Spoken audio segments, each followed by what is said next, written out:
Hey, just wanted to let you know that this is actually a re-edit as requested by my ex. There's a few things that may or may not should have been whatever left out of the video. So I am doing as requested because it means more to me than a view.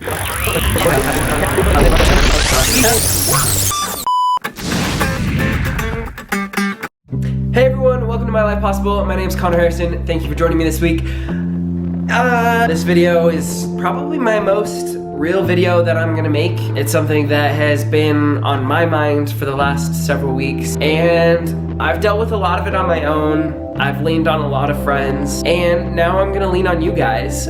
This video is not to be like, oh, poor me, or to diss who I'm going to talk about, or their choices and what they're doing.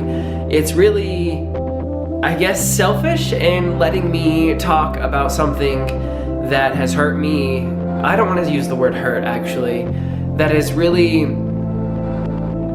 made me think about a lot of things that I've done in my life and where I want to go and who I want to be. So if we back it up, when I started talking to this person, I was traveling for work. I was pretty much gone every single weekend. And through all of that, I matched with him on Tinder. Instantly, we started talking a lot. There was a lot of questions back and forth, and it just felt like finally a good conversation leading up to when I was finally home to actually, you know, go out with this person. So we went on our first date, and like, honestly, we went to dinner, and then it was like, I'm not done yet. So we went mini golfing, and then I wasn't done with that. And so we went to Starbucks and went on a drive, and we spent the night together just chatting about life, and things got, I don't want to say deep, but there was a connection there that I hadn't had before. The next day we were kind of talking and asked him if we could go grab this soda, like flavored soda, and just chat. Then that night we went out, and literally from that point forward, like, we hung out every single day with the exception of a few. And to me that means so much, because I think my love language is time. And spending time with somebody, even if we're just sitting there, is the most important thing to me. And I think, I don't know, it was just kind of weird. You know, we started going to the gym, we made dinner every night together, and sat down here. And he wasn't completely out to his family, and I think that's really hard for me sometimes to deal with, because I want to help, but I can't, because that's ultimately a process that they have to go through on their own. But that kind of, I forgot about that, to be honest with you. You know, we hung out, we got to do what we wanted. He ended up coming with me to California, and we just kind of, I don't know, like, I never saw it ending. And to see something never ending means that you start to really give it your all. I think for me, I realized a lot of things about myself through it all, and that's what I've tried to hold on to. But there's like so many frustrations, because after everything going so well, you know, on our trip to California, like, things just worked. I had commented on one of his Instagram photos, and to this day this is my biggest regret, I think. And that comment was just like photo credit to me. It was just joking. Well, his brother, who didn't know about him, found out and was like, what are you doing here in Utah? The LDS church really dominates the religion. But we had talked about it, and I thought that he was okay with where he was going. Really, things just started to go downhill from there. The next day, he was asked to move out. I left work, and we moved him in a matter of an hour. Him and his other friend and myself.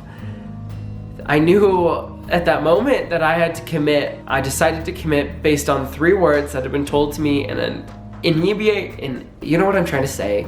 I realized that I needed to give it my all for once, and that was the moment that I chose to do that. And that same weekend, I had to leave for work, and I really regret not canceling that trip for work now, because we ended up pretty sick. I ended up pretty sick in Atlanta when I was there, and I think at that moment he started to realize that he had lost his family. But I wasn't there for him when I think he needed me the most, because I left for work. And realizing that now is like really hard, because I think he would have stayed strong if I could have been there and stayed strong for him. And that hurts now, because the path that he's chosen, that I discovered, was that he was gonna go back to the LDS church. And that hurt so much because I really truly believe that he's not doing it for himself. I think that he's doing it for his family, and I don't blame him. You know, you don't want to lose your family, and he lost it all. What I hope he realizes that love is love, and that things will get better. It's been 3 years since I came out, and in 3 years, I still haven't really talked to my parents about who I am completely.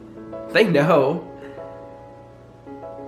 Really, the only people in my family that know and that know all the details is my brother and my sister, and never once did they waver for me.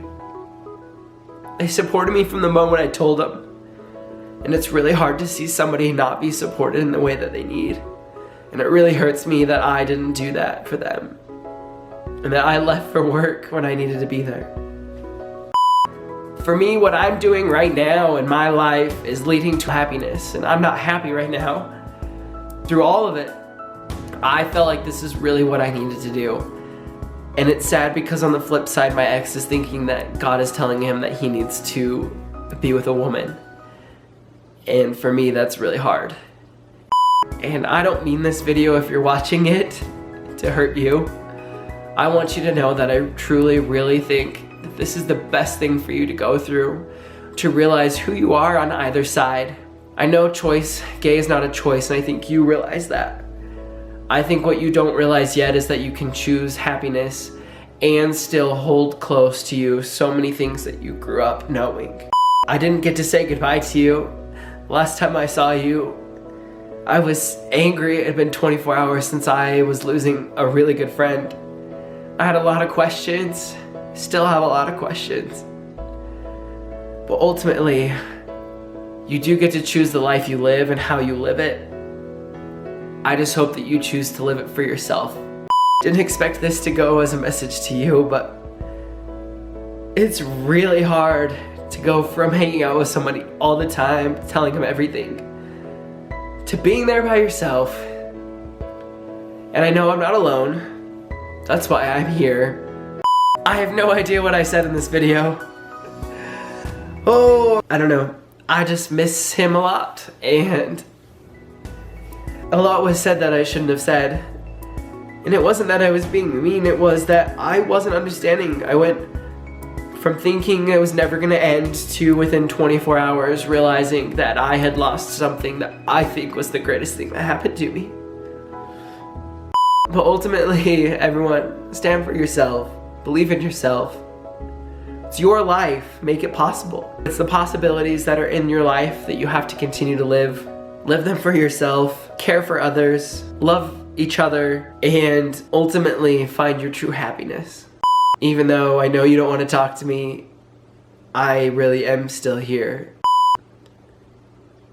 So with that, check out my blog at mylifepossible.com. Be sure to follow me on Twitter for my live events where we just talk about life, discuss things, live chat using hashtag ConnorGoesLive. Thank you for being here. Thank you for watching. And in the meantime, keep it real.